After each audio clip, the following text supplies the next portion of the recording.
सो hey everyone, आप लोगों का बहुत बहुत स्वागत है हमारे YouTube channel study point plan में। तो गाइस, आप लोगों के लिए टॉप 15 के बीकेजीएस का सोच लेकर आ चुके हैं। तो आज का क्लास हमारा क्लास 10 है, जो सभी स्टूडेंट के लिए बहुत ज्यादा इंपॉर्टेंट है। गाइस, मैं टॉप 15 के बीकेजीएस का सोच लाती हूँ, वो हर स्टूडेंट के लिए ही बहुत ज्यादा इंपॉर्टेंट है।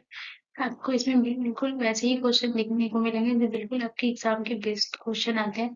तो वो किसी भी एग्जाम का प्रिपरेशन कर रहे हो, Bihar police, UP police, SSC या किसी भी स्टेट पीसीएस लेवल के एग्जाम का प्रिपरेशन कर रहे हैं, तो वो सभी स्टूडेंट के लिए बहुत ज्यादा हेल्पफुल है, ट्रस्ट में गाइस। एंड मैं इतना ही कहूंगी कि प्लीज इसका नोट जरूर बनाइए, क्योंकि नोट जो होता है वो बहुत ज्यादा हेल्प करता है। तो जब हमारा एग्जाम आता है तो उस वक्त हम कॉपी लेकर वीडियो लेकर तो नहीं बैठ सकते, तो हमें वो जो नोट हम बनाते हैं वो हमारे लिए सबसे बेनिफिट होता है। तो हम जितना ज्यादा रिवीजन करते हैं, हम अपने एग्जाम में नंबर उतना ही स्कोर कर पाते हैं और सिलेक्शन पा पाते हैं। तो ये मेरी दिल से रिक्वेस्ट है कि प्लीज प्लीज इसका नोट जरूर बनाइएगा, क्योंकि टॉप 15 ही है, 10 से 15 मिनट से ज्यादा आपका समय नहीं लगेगा। तो प्लीज 15 मिनट कोई बड़ी चीज नहीं होती है। तो प्लीज आप 15 मिनट का इसका एक वीडियो है, उसको पूरा एक बार देखें, सेकंड टाइम इसका नोट जरूर बनाइए, सीरियसली गाइस, बहुत हेल्पफुल होगा। तो मैं बिना टाइम वेस्ट किए स्टार्ट करती हूँ। तो हमारा पहला क्वेश्चन है कि हाल ही में दादा साहब फाल्के पुरस्कार 2024, ठीक है, 2024 के तहत सर्वश्रेष्ठ में चीजों को हाईलाइट भी की हूँ। एंड मैं ये भी बता दूं विद पिक्चर के साथ, ताकि आप चीजों को ज्यादा से ज्यादा कनेक्ट कर पाए। तो चीजें अगर हमें हाईलाइट मिलती है, पिक्चर के साथ मिलती है, तो कोई भी एग्जाम में अगर प्रश्न आते हैं तो वो चीजों को हम बहुत ज्यादा, हमारा ब्रेन जल्दी करेक्ट कर पाता है। तो मेरा यही एक रीजन है कि मैं जितना इजी हो सके उतना इजी आप लोगों को प्रोवाइड करूँ।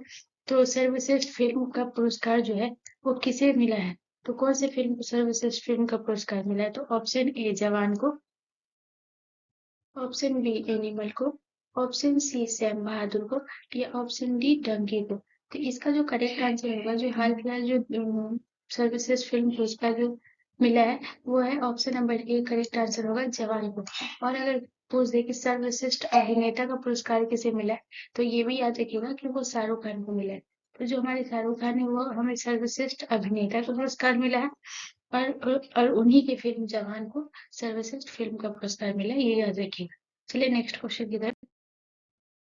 अगला क्वेश्चन हमारा क्वेश्चन नंबर 2 है कि हाल ही में देश का पहला वर्चुअल एटीएम, ये याद रखिएगा, यहाँ पे मैं हाईलाइट कर दी हूँ कि जो वर्चुअल एटीएम जो है वो कौन लॉन्च करेगा। तो वर्चुअल एटीएम कौन लॉन्च करेगा? तो option A Paytm, option B Paymart, option C PhonePe, और ऑप्शन डी एयरटेल। तो इसका जो करेक्ट आंसर होगा वो होगा option number B is the correct answer, Paymart. तो गाइज मैं बता दूं कि जो वर्चुअल एटीएम है वो एक्चुअल में क्या है। तो वर्चुअल एटीएम में एक मोबाइल से होने वाली प्रक्रिया है, जिसमें आपको कार्ड की जरूरत नहीं पड़ेगी, मोबाइल की जरूरत पड़ेगी, और उसके थ्रू आप पैसे को विड्रॉल कर पाएंगे। तो यही है हमारा वर्चुअल एटीएम। तो याद रखिएगा कि जो वर्चुअल एटीएम है वो कौन लॉन्च करेगा, तो वो पेमार्ट, पेमार्ट। ठीक है, पेटीएम नहीं याद रखिएगा, पेमार्ट, पेमार्ट हमारा लॉन्च करेगा। चलिए नेक्स्ट क्वेश्चन की तरफ। अगला क्वेश्चन हमारा क्वेश्चन नंबर 3 है कि शिव समुद्रम जलप्रपात जो है वो किस नदी पर अवस्थित है? तो शिव समुद्रम जलप्रपात किस नदी पर अवस्थित है? ऑप्शन ए गोदावरी पे, ऑप्शन बी शरावती नदी पे, ऑप्शन सी पेरियार नदी पे, या ऑप्शन डी कावेरी नदी पे।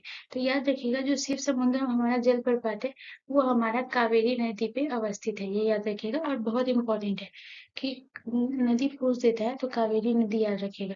चलिए नेक्स्ट क्वेश्चन की तरफ। क्वेश्चन नंबर 4 है हमारा कि दुधवा राष्ट्रीय उद्यान जो है वो कहाँ अवस्थित है? तो ये हमारा जो देख रहे हैं फिगर में जो आपको दिख रहा है, ये हमारा दुधवा राष्ट्रीय उद्यान है। तो ये दुधवा जो राष्ट्रीय उद्यान ये बहुत ही इंपॉर्टेंट है गाइस। तो बताइए कि ये कौन से राज्य में है? तो ऑप्शन ए उत्तर प्रदेश में, ऑप्शन बी कर्नाटक में, ऑप्शन सी बिहार में, या ऑप्शन डी केरल में। तो जो दुधवा राष्ट्रीय उद्यान है वो हमारा, इसका जो करेक्ट आंसर होगा वो होगा option number A is the correct answer, Uttar Pradesh में। याद रखिएगा कि उत्तर प्रदेश में एक ही है जो कि हमारा दुधवा राष्ट्रीय उद्यान है। और अगर बिहार के बारे में पूछे तो बिहार में भी हमारा एक ही है, मैं ये यहाँ पे लिख दे रही हूँ कि बिहार में भी हमारा एक ही राष्ट्रीय उद्यान है, और वो कौन सा राष्ट्रीय उद्यान है?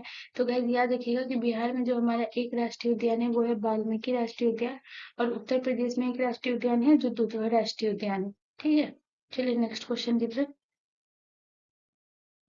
अगला क्वेश्चन हमारा क्वेश्चन नंबर 5 है कि हाल ही में किस बैंक ने स्मार्ट चॉइस गोल्ड लोन, ठीक है, यहाँ पे याद रखिएगा जो स्मार्ट चॉइस गोल्ड लोन है वो लॉन्च किया है। तो कौन कौन सी बैंक है जो smart choice gold loan launch किया है?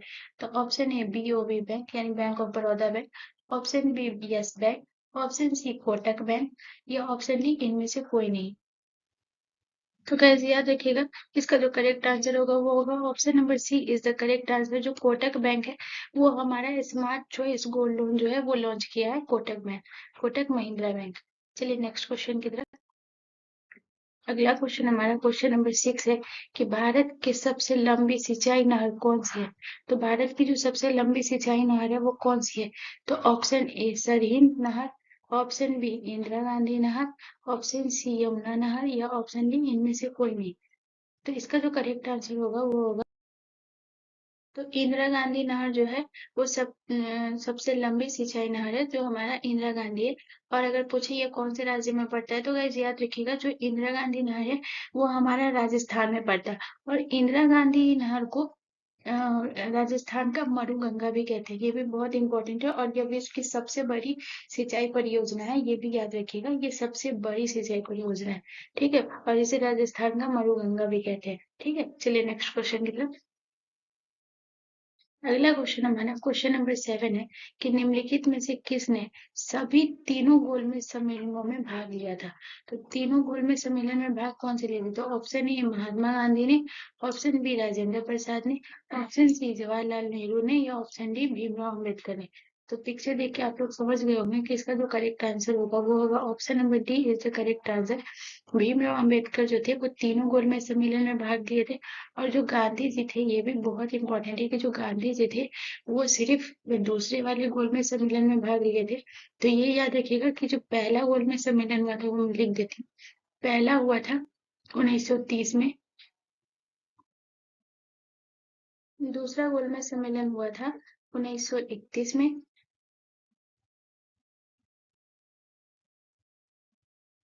और तीसरा गोलमेज सम्मेलन हुआ था 1932 में।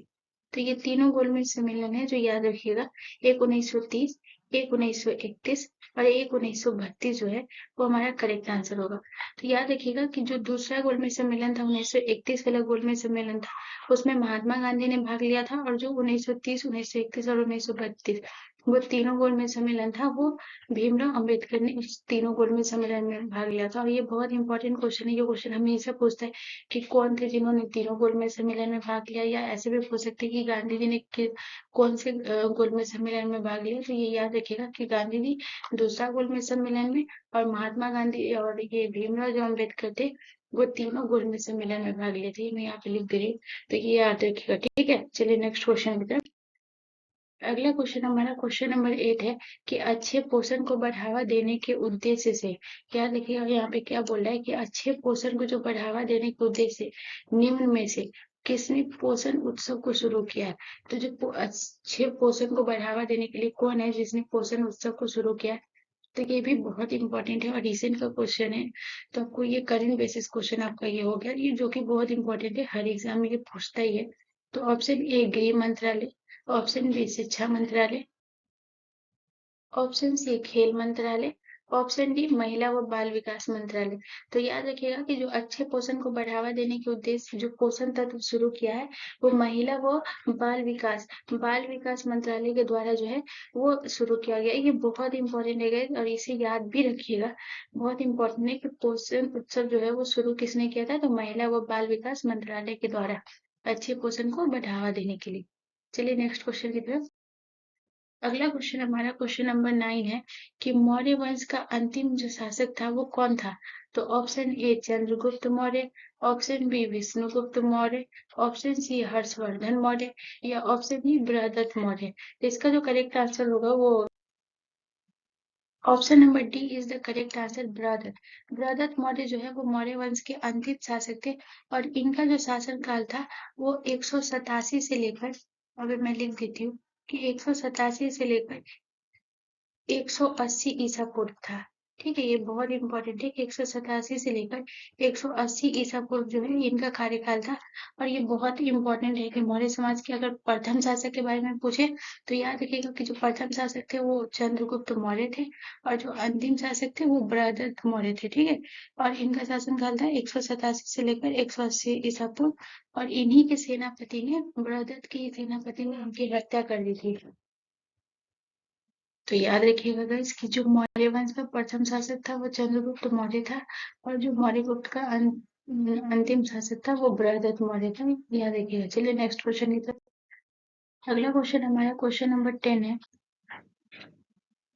हाल ही में विश्व में दलहन दिवस जो है वो कब मनाया गया? और ये अभी हाल फिलहाल का ये क्वेश्चन है, और ये बहुत इंपॉर्टेंट क्वेश्चन है कि जो दलहन दिवस है वो कब मनाया गया। और ऐसे क्वेश्चन आपके एग्जाम में आते ही रहते हैं, चाहे किसी भी एग्जाम में हो, कोई भी गवर्नमेंट एग्जाम उसमें पूछता ही है कि कौन सा दिवस कब मनाया गया। इसलिए मैं इसमें अपने टॉप 15 के जीके जी इसमें एक क्वेश्चन इसका हमेशा रहता है कि कौन सा दिवस कब मनाया गया। आप मेरा पिछला वीडियो सब भी देखिएगा, तो राष्ट्रीय विज्ञान दिवस, बाल दिवस, मतलब जो जितना भी दिवस आपको पीछे है तो उसमें से एक एक मिलेगा। तो इसीलिए मैं बोलती हूँ कि आप टॉप 15 का देखा करिएगा, इसलिए बहुत इंपॉर्टेंट है और आपके लिए बहुत ज्यादा ये हेल्पफुल होगा।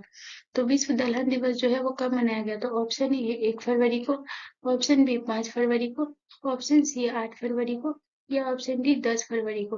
तो इसका जो करेक्ट आंसर होगा, जो हाल फिलहाल विश्व दलहन दिवस मनाया गया, option number D is the correct answer. 10 फरवरी को दलहन दिवस मनाया जाता है। चलिए नेक्स्ट क्वेश्चन की तरफ। अगला क्वेश्चन हमारा क्वेश्चन नंबर 11 है कि हाल ही में आरबीआई ने रेपो रेट कितनी निर्धारित किया? और ये बहुत ही इंपॉर्टेंट है, मैं इसको वीवीआई दूंगी। जिन लोगों का करंट में एग्जाम है वो लोग प्लीज इसको याद रखिएगा कि जो हाल ही में आरबीआई जो रेपो रेट है वो कितनी निर्धारित की है। तो ऑप्शन ए 6.5 निर्धारित किए, या ऑप्शन बी 6.2, ऑप्शन सी 6.4, या ऑप्शन डी 6.6। तो इसका जो करेक्ट आंसर होगा वो होगा option number A is the correct answer. हाल ही में जो आरबीआई ने रेपो रेट निर्धारित की है वो 6.5 निर्धारित की है। और अगर आप लोगों को ये नहीं पता है कि आरबीआई जो है वो रेपो रेट क्या होता है, तो रेपो रेट ये होता है कि अगर आरबीआई अपनी रेपो रेट बढ़ाती है तो मतलब कि आप लोगों को ज्यादा दर पे ब्याज मिलेगी, और वो निर्धारित करती है कि जैसे इसमें निर्धारित किया हाल फिलहाल ही 6.5, तो वैसे ही वो निर्धारित करती है। तो अगर ज्यादा बढ़ाएगी तो आप लोगों को ज्यादा दर पे ब्याज पे करना पड़ेगा, और अगर आरबीआई अपनी रेपो रेट को कम करेगी तो आप लोगों को कम ब्याज पे देना पड़ेगा। तो यानी है कि अगर आरबीआई अपना रेपो रेट बढ़ाती है तो महंगाई बढ़ेगा, अगर आरबीआई अपनी रेपो रेट घटाती है तो महंगाई नियंत्रित रहता है। ठीक है, तो ये याद रखिएगा, ये बहुत इंपॉर्टेंट है। चलिए नेक्स्ट क्वेश्चन की तरफ। अगला क्वेश्चन हमारा क्वेश्चन नंबर 12 है कि जल में आसानी से जो घुलनशील है वो कौन सा है? तो option A iodine, option B ammonia, option C carbon, या ऑप्शन डी इनमें से कोई नहीं। तो जल में जो आसानी से घुल जाता है वो हमारा करेक्ट आंसर होगा option number B is the correct answer, ammonia. चलिए नेक्स्ट क्वेश्चन की तरफ।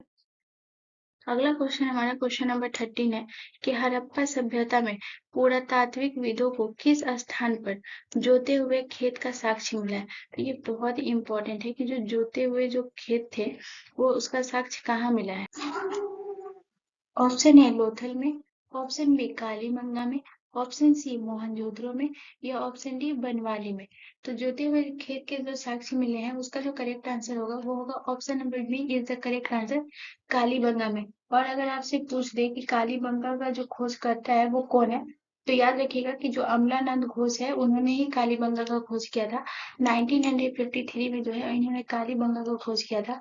ये बहुत इंपॉर्टेंट है, याद रखिएगा कि अमलानंद घोष। ठीक है, याद रखिएगा कि जो अमलानंद घोष है वो 1953 में कालीबंगा का खोज किए थे, और यहीं से जुटे हुए साक्ष्य भी मिले हैं। और ये याद रखिएगा कि अगर कोई पूछ दे कि कालीबंगा का जो अर्थ होता है वो क्या होता है, तो काले रंग की चूड़िया। तो कालीबंगा का अर्थ होता है काले रंग की चूड़िया। सेकेंड पॉइंट याद रखिएगा कि जो कालीबंगा की जो खोज किए थे वो कौन किए थे, तो अमलानंद घोष ने किए थे। और अगर काली पूछे कि कालीबंगा का खोज कब किया गया, तो 1953 में। ये बहुत इंपॉर्टेंट है गाइस, मैं हर चीजों को आपको क्लियर आउट करती जा रही हूँ। भले टॉप 15 है बट चीजों को मैं हर चीज को क्लियर कर रही हूँ ताकि आपको कोई भी कंफ्यूजन न रहे, आप एक क्वेश्चन से बहुत सारी चीजों को कनेक्ट कर पाए।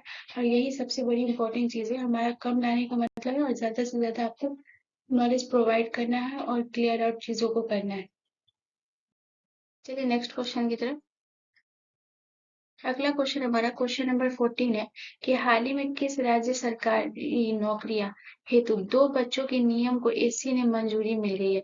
तो टू चाइल्ड पॉलिसी जो है वो सुप्रीम कोर्ट जो मंजूरी दी है वो किस राज्य सरकार को दी है?